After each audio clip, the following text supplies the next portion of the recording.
fotografi të shkurtër të aktivitetit tuaj. Matilda Dushku lindi në qytetin e Fierit në nëntor të vitit 1976.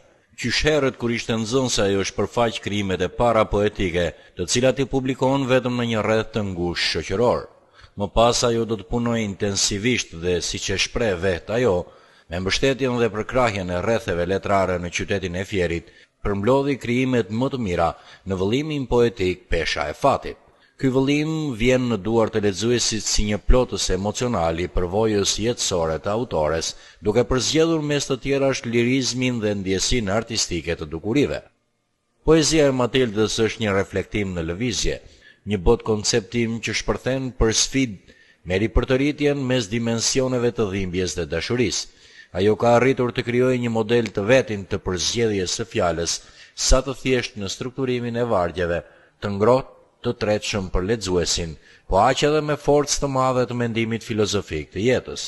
Që nga viti 2003, aktiviteti i saj është prezent në organizatën njofitimpruese DEA, organizatë të cilën ajo e ka themeluar si nismëtare po në vitin 2003.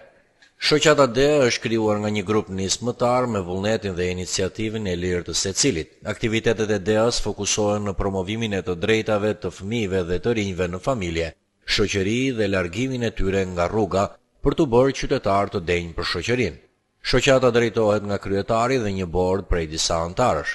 Të aktivizuar në varësi të projekteve janë 11 nënpunës dhe 20 vullnetar. Aktivitetet fokusohen në të gjithë vendin, por aktualisht po punohet në qarkun e prefekturës së Fierit në aspektin social-kulturor, kryesisht në shërbime për familje dhe ngritje kapacitetesh. Organizata DEA është shquar në qytetin e Fierit për një seri aktivitetesh në qendër të cilave është bota fëminore. Ishte kjo një biografi e shkurtër e poetes Matilda Dushku, e cila është prezent